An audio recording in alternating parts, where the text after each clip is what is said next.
Hi, I'm Kathy Costas. For a long time, I was known as Nam Guardian Angel. That was for decades. But in 2007, I started Wounded Times.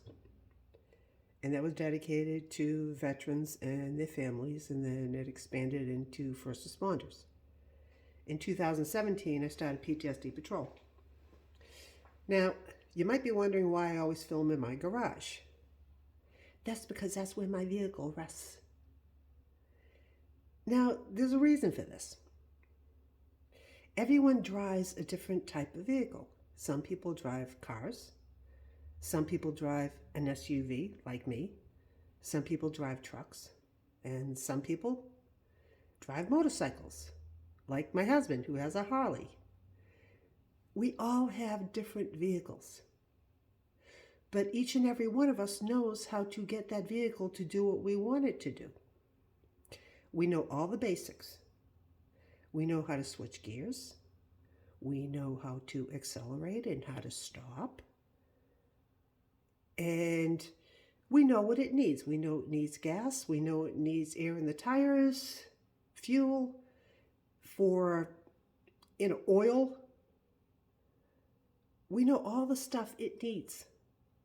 And we have little warning signs on the dashboard that says, the battery's kind of iffy and you might need to get your vehicle checked. So that's great. We don't need to know everything that makes that vehicle work. That's what there's mechanics for. And when we need to, we go to a mechanic to get things fixed and straightened out so we can get back on the road again.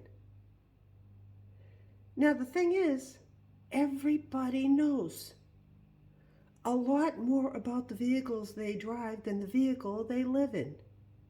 The vehicle you live in is your body.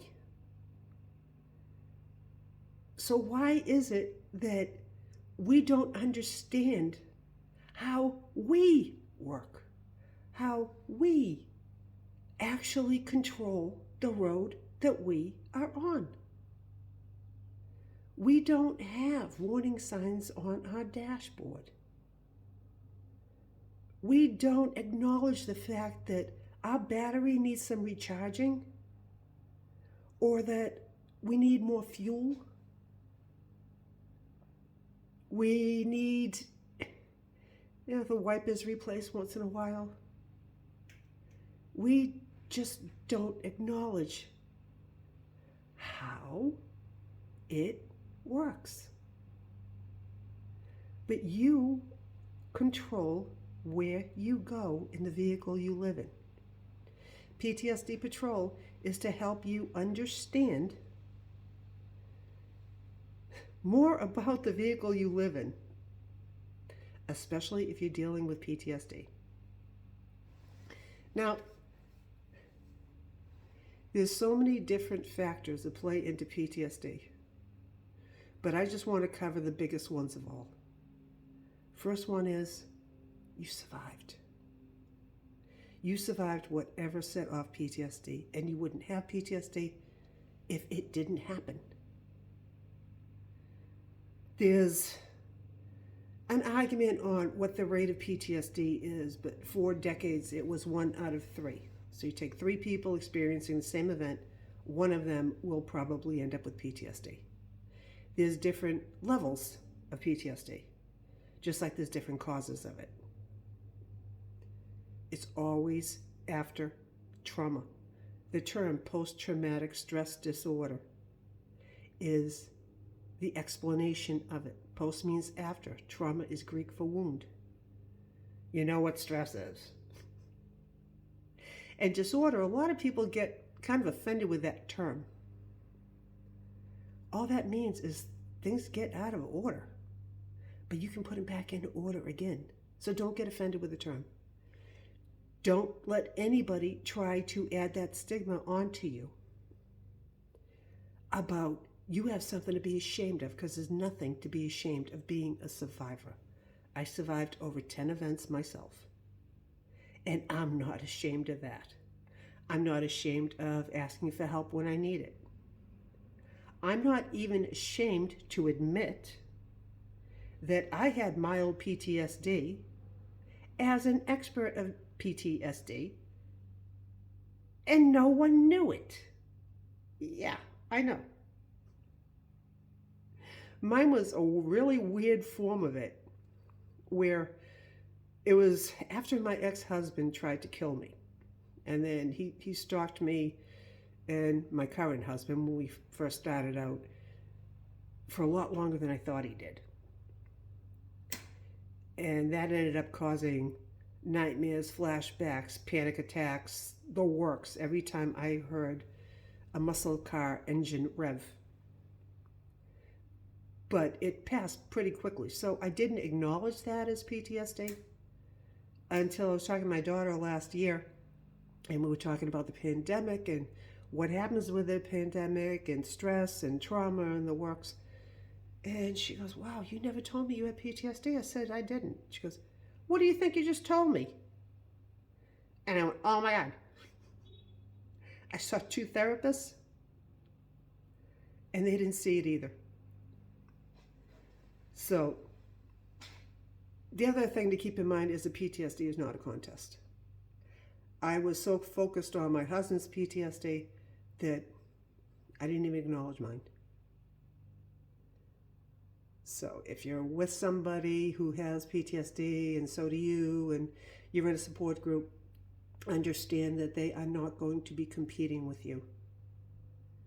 They're there so you can learn from each other and lean on each other and share the experiences with each other. And the biggest thing of all is you can heal. That is why there are so many different ways to treat PTSD. It has to be done mind. So yes, you need to get diagnosed. You need professional mental health help. It has to be done body, because you actually have to learn how to calm down and how to make your body run properly. So there are physical ways to help you with PTSD and spiritual. The spirit is the biggest key of all, because you have to understand PTSD hits the emotional part of your brain, and that's where your soul lives. So you can change your fuel grade going into your soul. And that's what PTSD Patrol is here for. There are rules on PTSD Patrol. And that is, if you find something that helps, pass it on to someone else. I'm not here to make money. I just retired from working for a living, because if you haven't figured it out, just gray hair means I'm kind of old. That's how this works. Is that you basically join a road crew where we change the conversation from doom and gloom to hope and healing. Because life is so much better when you heal. Now, I always do a featured music video on the daily posts. And today I'm going to use one that I used fairly recently, and that's the Beatles song, Help. Because we can sing that song with so much joy. Help me if you can, I'm feeling down, and I do appreciate you being around. We can sing that and enjoy ourselves, but we can't ask for it in real life. What's up with that? Isn't it about time that we realize there's nothing wrong with asking for help when you need it? So today, the featured video is Help. Now, if you check back on a daily basis, almost every day, I've got a video and I've got some music to go with it, and I post the lyrics to it too. Because if you're like me, sometimes you can't figure out what they say. Just saying. If you find songs that you think will help, email them to Kathy at ptsdpatrol.com. That's my new website, and that's why I haven't posted too consistently over the last few days, because I've been rebuilding the site. But ptsdpatrol.blogspot is where you're going to find the daily videos until I get the rest of the website up and running. Now, I always close with a tagline. Remember, it's your life. Get in and drive it. Because you gotta remember, this vehicle you live in, you should know how to control it the same way you control the vehicle you drive on the road. And just like the road, there's all kinds of twists and turns, but there's always directions to get to where you want to go. So, enjoy the video. And remember, it's your life. Get in and drive it. See you next time.